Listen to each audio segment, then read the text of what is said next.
Welcome to Roleplaying History, the podcast where we explore the history of role-playing games. I'm Wayne Davis, and I'll be your guide for today's tour. Episode 21, Role-Playing Game-Based Comics. This week I wanted to step back from the deep dives into games, creators, and companies and look into some good old-fashioned entertainment. I mean, we've all read comics over the years. Whether it's the daily comics in the newspaper or the monthly comic books from either a newsstand, you can Google that if you don't know what it is, or your friendly local comic or game shop. But there have been a number of comics over the years that cover the role-playing hobby. Some are daily or weekly strips, while others come out in a monthly comic book form. And for the record, there are as many comics based on gaming as there are gamers out there. Again, Google it if you don't believe me. For the purposes of our show today, I'm going to look at 5. Knights of the Dinner Table, Dork Tower, Nodwick, Order of the Stick, and What's New with Phil and Dixie. I do want to mention up front that I'm a huge fan of all 5 of these comics, and they first came to my attention in the pages of Dragon magazine, which I subscribed to for a great number of years and bought off the newsstand for years before. So, if it sounds like I'm being a bit of a homer discussing these comics, I'll admit I am. Hey, if you've got comics you'd like to hear me talk about, hit me up and I'll work them up into another episode down the line. Deal? With all of that out of the way, let's dive into the first comic on my list, Knights of the Dinner Table. Knights of the Dinner Table was created by Jolly Blackburn, who handles the drawings and the dialogue for every single one of his comics. Oh, hey, it's a Jolly Blackburn reference. I haven't brought him up in ages. Anyway, the title of the comic is, in and of itself, a poke at Arthurian legend, namely the Knights of the Round Table. After all, the stereotypical game is played around a kitchen table, so the name kind of fits. Knights of the Dinner Table first appeared in the pages of Shadis magazine.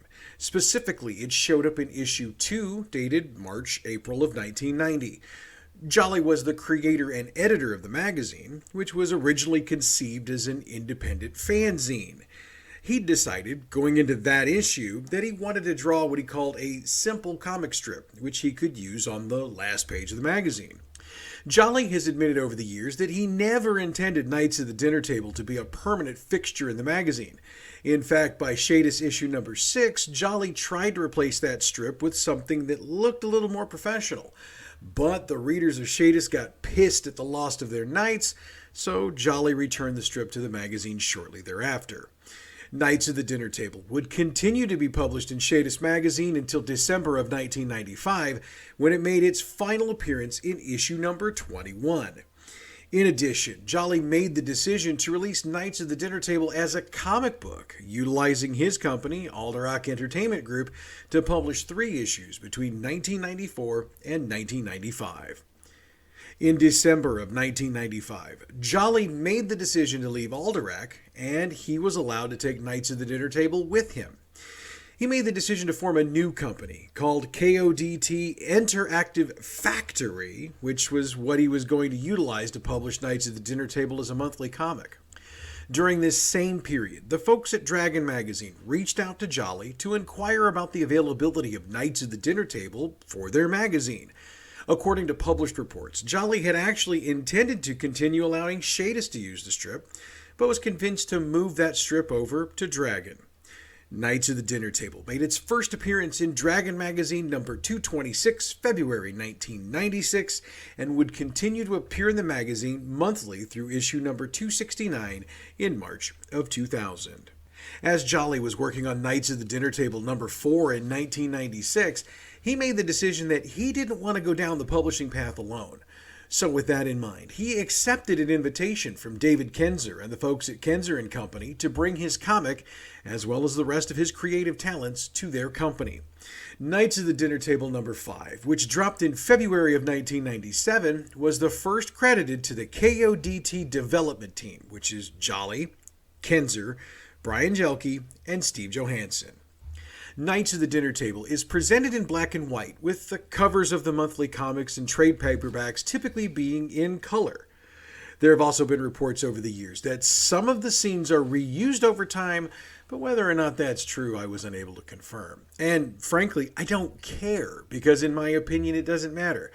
After all, if it's true, what it would mean is that rather than draw the same 5 people sitting around the same table playing games from panel to panel over and over and over again, Jolly gets to spend more time working up the jokes and working up the stories.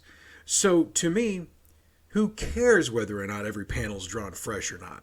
So, what's Knights of the Dinner Table all about? Its main group of characters, the Knights of the title of the comics, are 5 gamers playing in a fictionalized version of Muncie, Indiana. B.A. Felton is the long-suffering game master for the group. I say long-suffering because no matter how excellent his game is, his players always find a way to blow up his plans. And by blow up, I mean take his well-planned game and foobar it. And if you don't know what foobar means, again, kids, Google it. Bob Herzog is presented as a hack-and-slash style of gamer. There have been some who've described Bob as an old-school gamer, and while some of his opinions are definitely old-school, I feel that a lot of his attitudes are straight-up hack-and-slash. By that, it means literally hack-and-slash at everything and then loot the dead body.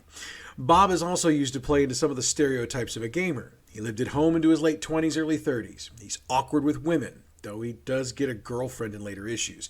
Oh, and he blows all of his cash on gaming gear. Dave Boswell is definitely a hack-and-slash gamer, and he partners with Bob on most of his in-game killing sprees. Later on, Dave changes classes to magic user, which leads him partnering with Brian, and you'll see where this is a really bad idea for BA here in just a minute.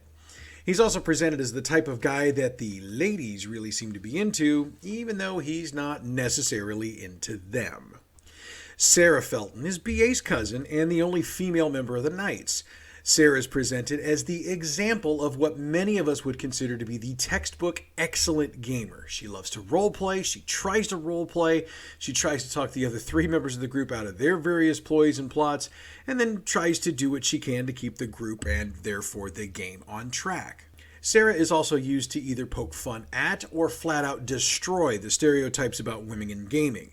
Over the years, she's railed against the proverbial chainmail bikini that so many female characters wore in games over the years, rampant sexism at some game tables, and a whole host of other issues Jolly and the KODT team have chosen to address. Brian Van Hoose is both a rules lawyer and a power gamer. In other words, he tends to know and argue every rule in the book, and he will attempt to beat poor BA over the head with them whenever he can. He's also into crafting his characters to get the maximum output for the minimal input each and every time. He's also typically the guy who can quote the rules to Bob and Dave that they'll use to try to screw over BA in their various plots. So, those are the Knights. Now, while they're the main group of the comic, they're not the only one. The Black Hands and Patty's Perps also get some comic time, as well as individual characters from all 3 groups interacting, especially considering that Weird Pete, who's a member of the Black Hands, is the owner of the local game shop. In short, Knights of the Dinner Table is a comic that not only acknowledges the stereotypes and trends in the role-playing game field, but it also takes plenty of shots at them. In my opinion, if you've never read it, you need to head over to the Kenzer & Company website, kenzerco.com, and check out some backstrips. You can also order comics and trades from the site. Knights of the Dinner Table has been recognized a lot over the years. It won the Origins Award for Best Professional Game Magazine in both 1998 and 1999. It also picked up an Origins Award for Best Game Accessory of 2009. Oh, and yeah, there is an actual game book for Hackmaster, which is the D&D analog the players play in the comic. But we're going to cover that in another episode, so if you want to know more about it now, you just might want to keep that Google bar open. Alright, next up, let's jump over to Nodwick. Created by Aaron Williams, Nodwick takes a lot of shots at the conventions of fantasy role-playing games, specifically D&D. Nodwick made its first appearance in Dragon Magazine with issue number 246 in April of 1998. Initially, Nodwick was a short strip appearing in various places in the magazine just to give you some chuckles after you checked out some of that more game-intensive content in the magazine. Along the way, Nodwick became so popular, a second strip started appearing monthly in Dungeon Magazine. That strip was specifically created to poke fun at one of the adventures that were published in that month's issue. In Dragon number 270, which dropped in April of 2000, Nodwick was tapped to replace Knights of the Dinner Table, and it saw an expansion to a 2-page spread. The strips continued to poke fun at fantasy role-playing games, but it became more and more obvious that D&D was the game they were poking fun at. After a while, Nodwick went back to a single-page comic, then eventually was dropped from Dragon, though the dungeon strips continued. The major change at that time was that the dungeon strips no longer were specific to the adventures in that issue. Nodwick continued to appear in Dungeon until the magazine shut down in late 2007. At one point, Nodwick was a bi-monthly comic book. That ran for 36 issues before it came to a close. However, Nodwick still survives. Strips are utilized as what are known as backup strips in Nodwick's sister publication, PS238. I would note, though, that you can get trade paperbacks of the comics wherever you buy your comic books. Just ask. Oh, and you may be asking, just who in the hell is Nodwick? By the way, I think that would make a great t-shirt. Aaron Williams, all I ask of you is if you use that, hook me up with a shirt, my man. Just hook me up with a shirt. Nodwick is a short henchman. Williams uses the term henchman rather than hireling, but the hireling from Advanced Dungeons & Dragons is what Nodwick is intended to imitate. He's been the man of hench for the adventuring party for a very long time, even as the comic started. And as Williams' artistic style evolved, Nodwick became shorter and his nose got bigger. And yes, those physical changes were commented on more than one occasion in the comics. Nodwick is what I would term as an abuse monkey. He's constantly forced to carry way more stuff than any one individual should have to schlep. In addition, he's frequently utilized to set off traps, attract or distract monsters, and he's even been used as a battering ram a few times. Needless to say, Nodwick tends to either get really injured or die frequently throughout the strips, but Piffany always seems to come up with a way to bring him back.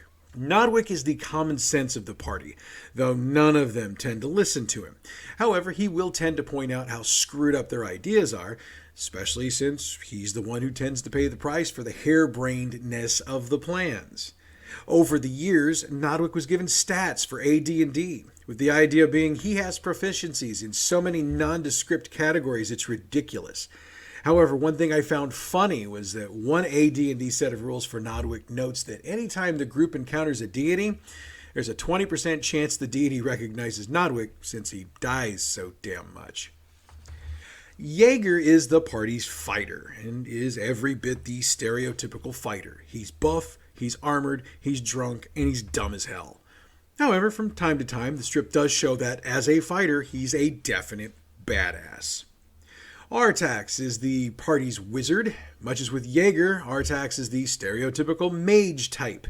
He even wears the pointy green hat and has the long mustache. Artax is definitely smart, but he can be fairly easily convinced to go along with one of Jaeger's dumb ideas. He also never hesitates to use Nodwick as a guinea pig. Piffany, who I mentioned just a moment ago, is the group's cleric. She's portrayed as a genuine sweetheart, but way more on the naive side. She's small, wears glasses, and bakes the world's best cookies. She also spends way too much time having to put Nodwick back together with her duct tape of healing, and yes, it's a thing. Her naivete allows Jaeger and Artax to use or distract her to accomplish their various schemes. Now, I gotta be honest about something for a minute. When I was originally putting together the list for this episode, I'd forgotten about Nodwick.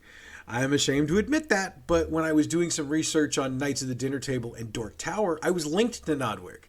And when I saw it again for the first time in a very long time, I was so embarrassed I'd forgotten the strip that caused me to laugh so hard back when I first started reading it in the pages of Dragon magazine. So, to Aaron Williams, my greatest, deepest apologies, sir. Alright, I just mentioned Dork Tower a couple of minutes ago, so let's deep dive it next. Dork Tower was created by John Kovalik and made its first appearance in January of 1997. Over its history, it has appeared in the pages of Dragon Magazine, Shadis, Comic Shop News, and Pyramid. It has also gotten its own bi-monthly comic book, as well as weekly strips dropped online. Now, I realize this is a show discussing comic strips that are focused on role-playing games, but Dork Tower covers so much more than that. The easiest way to put it is that Dork Tower covers pretty much everything in dork or geek culture. Role-playing games, comic books, video games, sci-fi and fantasy movies. Dork Tower covers it all.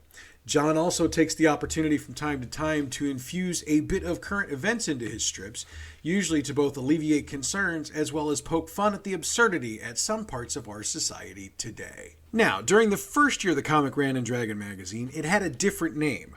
Called Shopkeep, it was focused on the game shop in the comic's fictional town of Mud Bay, Wisconsin. Those strips were specific to the role-playing game world, and the owner of the game shop was the featured character. However, other members of the Dork Tower strip, which was running in other magazines at the time, made appearances as well, and Dragon readers were able to become aware of and then infatuated with Dork Tower. After about a year, Shopkeep was discontinued and Dork Tower settled in at Dragon. Matt Mclemore is the featured character of the comic. He's the GM for his game group, but also the surrogate for the reader, as many of the situations he finds himself in are similar to what the majority of the comic's readers have experienced. Ken Mills is considered to be the most responsible member of the group. He's buttoned down, but not too serious. Igor is the comic relief of this strip. He's known to say, "Mine!" and throw wads of cash at the cashier when something new and overhyped comes out. He makes rash decisions when he games as well, but unlike nights at the dinner table, where these decisions turn into a foobar, Matt and Ken can tend to find a way to either get Igor back in line or just smack him down. Carson is a muskrat. He's got a bad case of short attention span and tends to switch his interests as frequently as I change my Taco Bell order. However, he works to support his interests, though his jobs are shown to be demeaning service sector jobs. Bill Blyden is the owner and manager of Pegasaurus Games, which is the game shop in Mud Bay where all the characters shop.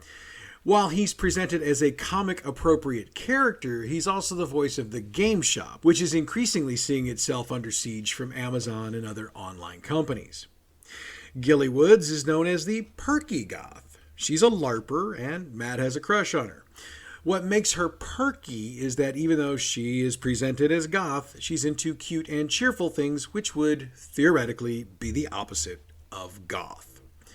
There are other characters that appear in the strips, but if you know these, you're prepared to pick up a comic and start reading. Dork Tower won the 2002 Origins Award for Best Game-Related Periodical, as well as the award for Best Game-Related Fiction Graphic Form. It had picked up an Origins Award the previous year for Best Professional Game Periodical. If you're interested in Dork Tower, you can head over to your friendly local comic or game shop and pick up a copy of the comic, or you can head to their website, dorktower.com, and see strips as well as purchase merch. Next up on today's tour is the newest strip in this collection, The Order of the Stick. The Order of the Stick is a straight-up satirization of RPGs in medieval fantasy and is drawn in a stick figure style. Rich Burlew is the creator and writer for the strip, and unlike the other strips in today's show, Order of the Stick is, and pretty much always has been, an online strip. The Order of the Stick started on September 29, 2003. Rich Burlew posted the first strips on his personal site for gaming articles. In several interviews he's done over the years, Rich admitted that, at first, he didn't intend for the strip to have any sort of plot or storyline. He'd intended the comics to just poke fun at the gaming world.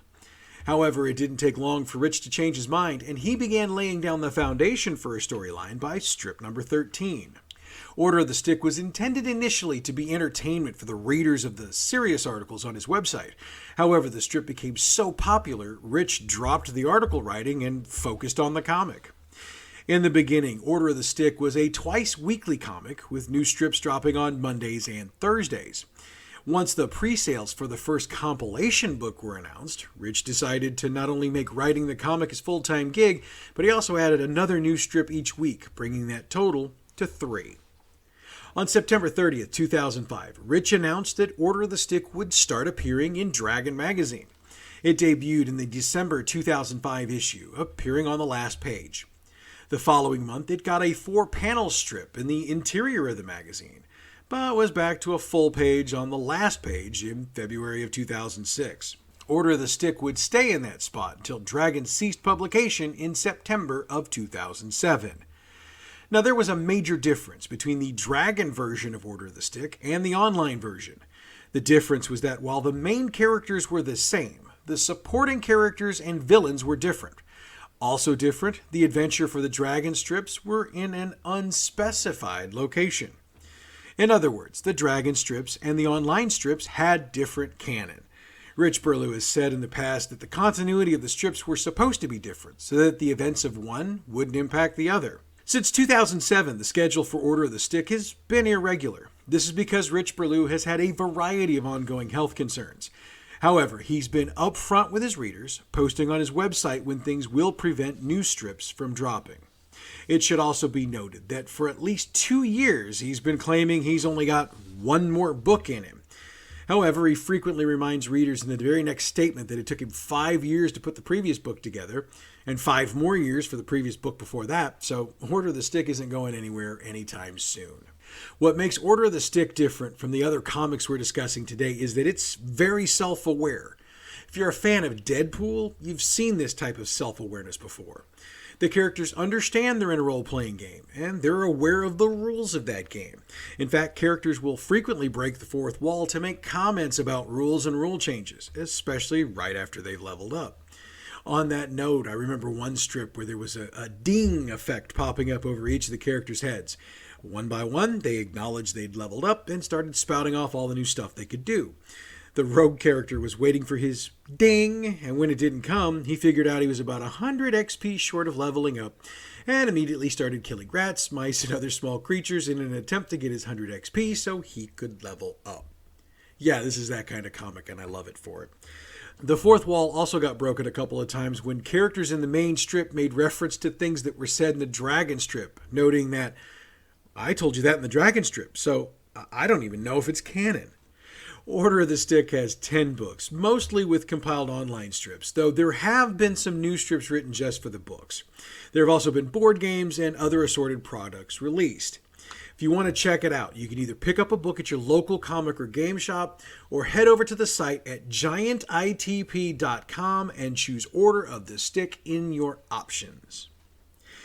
Last up on today's tour is a comic that is no longer produced. What's New with Phil and Dixie? What's New with Phil and Dixie was a parody comic created by Phil Foglio. He was the Phil in the strip. He and Dixie explored the world of gaming, specifically tabletop role-playing games. Some of their exploration was reporting, some was advice, but it was all definitely parody, especially with some of Dixie's replies to Phil. There was a long-running joke in the strips about the Sex in D&D segment they'd be doing. However, it was never produced for the magazines, though I hear it was written and included in one of the printings of a book that they did. What's New with Phil and Dixie first appeared in Dragon magazine in 1980, somewhere around issue number 50, and ran through issue number 84 in 1984. Phil Foglio had done some cover art for Dragon magazine before he began the comic strip, and he admitted in an interview that he realized he could make more money if he did a comic instead of the cover art. So he did it for about 4 years before retiring it to focus on other creative works. However, during the strip's hiatus, the characters did appear in Phil's book, Another Fine Myth. But the strip had been so popular, Phil was encouraged to resurrect it for the Duelist magazine in 1993. One big change when it came back was that Phil and Dixie focused on the collectible card game section of the business instead of the role-playing game section. The comic's Duelist run ended in 1999 when the Duelist ceased publication. However, Wizards of the Coast knew a good thing when they saw it, and What's New moved back to Dragon magazine, running from 1999 to 2003 in issues 265 through 311 before it stopped again. But it came back one final time with a farewell strip in Dragon number 359, which was the final Dragon magazine to be printed. What's New has had its strips collected and published in 3 collections over the years, and I believe you can find them, though it may take you a little bit of digging to do so. But trust me, it's well worth the search. Phil Foglio also republished the strip on his personal website for 3 years as a weekly webcomic, but he stopped doing that in 2010. Now, as I said, What's New is no longer published, but its impact on those of us who read Dragon magazine in the early 1980s cannot be overstated. Again, if you find it, I strongly recommend you check it out, though I will warn you in advance that a lot of those strips, well, okay, not a lot, some of those strips have not aged well. So we're almost at the end of today's tour, but before we stop the bus, I did want to point out that if you want to keep up to date on what these artists are doing, you can typically find them either on their websites or on social media. In the cases of Jolly Blackburn and John Kovalik, they post frequently on Facebook, and I follow both of them. If you're interested, I suggest you check them out. And with that, we come to the end of today's tour. Next week, we'll get back into the game deep dive, but this time let's do some cyberpunk. We'll look long and hard at Shadowrun. By the way, I want to try something here. Friday, November 26th is the day after Thanksgiving here in the United States. That being said, I know that more than 40% of our listeners come from outside the U.S. So with that in mind, and wanting to just see how popular we really are, I want to send a challenge out to you. You are going to decide what the topic's going to be for the November 26th show. Is there something you've been dying to hear me talk about? Let me know. Do you want me to expand further on something I already talked about? Let me know. Hell, you want to do an Ask Me Anything? Let me know. I'll be taking your suggestions on all the forums, Facebook, Twitter, YouTube, and by email. So, starting today, you can drop your ideas to me. I'll be updating where we are at the end of each episode so that you can either vote for something we've already got or you can mention something new. I'll be announcing the winner on Friday, November 19th, so you will have until Wednesday, November 17th to get your ideas into me.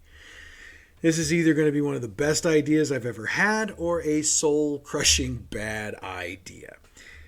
Either way, I want to send a shout out to all of you for continuing to listen to our little show that could. Again, I ask you to tell anyone you think might dig the show to check us out and give us good reviews wherever you can review your podcasts. By the way, the music that we use to both come in and go out on this podcast comes from Pixabay.com. If you're looking for royalty-free music, check them out. They've also got royalty-free backgrounds and other things. So it's Pixabay.com. Give them a check. As always, you can check us out on Facebook at the Roleplaying History Podcast page. Twitter, hit us up at RoleplayingP. YouTube, our page is Roleplaying History Podcast. Click on the subscribe button and hit the bell so you get alerts when we drop new stuff. You can email us at roleplayinghistorypodcast@gmail.com. Next week, we go cyberpunk and check out Shadowrun. But that's next week. And until then, I'm Wayne Davis, and you're Role-Playing History.